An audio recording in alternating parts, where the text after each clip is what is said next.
Hello WordPress people. So in this video we are going to talk about a new interactivity directives. So in my previous video I showed you many directives which is used to make interactive blocks. So if you are new to this video, I would recommend to start watching this playlist from the beginning so that you know what we are doing in this video. Otherwise continue watching this video. So in this video, we are going to talk about a new directive which is called WP each, which is I believe is very important when we want to render a list of items from the array. So in that way, in this using WP each, we can display list of items. So let me show you how it works. So as again, this is the plugin I am using to demonstrate all the interactivity directives, and here in the post, this is the post I have used to demonstrate it. So again, this I already cover in one of my previous video from the playlist. So again, if you are watching this video here, you might not understand what I am doing here. So again, I'm recommending to start watching the playlist from the beginning. Otherwise, continue watching. Let's see how it works. So for that, I'm gonna open my VS Code. This is my local WordPress repo. I will go to plugins. My plugin BWP interactive block. So I will open the terminal first. Let's start npm. Okay, now I will open the src render.php and view.js. So in this video, I don't think we need view.js, but for the reference, I'm just opening this site. So here is the demonstration I tried to show here. Now, let's see how WP each works. So for that, in the context, I will add one more thing, products, and here, okay, I will add the list of product here without any key. So this is the array of product we are adding in the context products. Okay, let me format this. Okay, now just simply echo test here. Oh, sorry, just simply echo,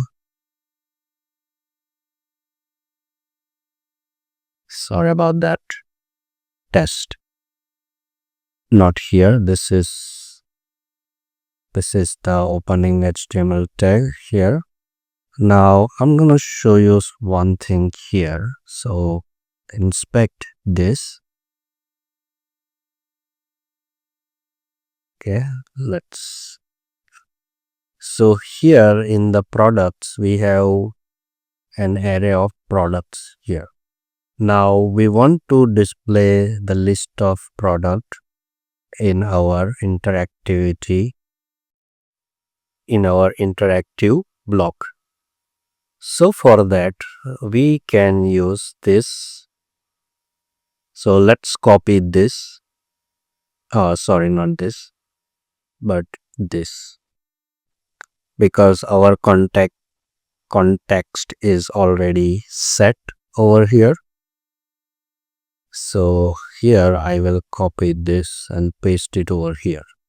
Now this context dot list is getting the list of products. So our product key is this product. So I will change it to context dot products. Okay, so it is now simply data WP each context dot product.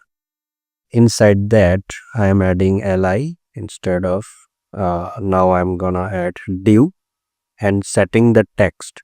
Now inside this wp each, when we write context.item, it will refer to each item of the array. So now let's see what happens when we refresh this page. So as you can see, we have a list of product over here. Now, if you don't want to use this item keyword, which is by default from the WordPress, you can simply provide whatever the keyword you want to use. So let's say I want to use product. Now you can use context.product here. Now if I refresh this, output will be the same. It is just you can set whatever the keyword you want to have as a identifier. So this is how data WP each works. Again, this is to use display items from the array or list of items. And yeah, this is again simple way to demonstrate or show list of items from your data. So this is how the WP each works. If you have any doubt, question, please write down below in the comment section. Thanks for watching this video. Thank you. Jai Somnath, Har Har Mahadev. Hey there, so if you are new to Gutenberg development, then I would recommend to visit this site, the wpvoyage.com. This site has very good tips and tricks regarding the Gutenberg development.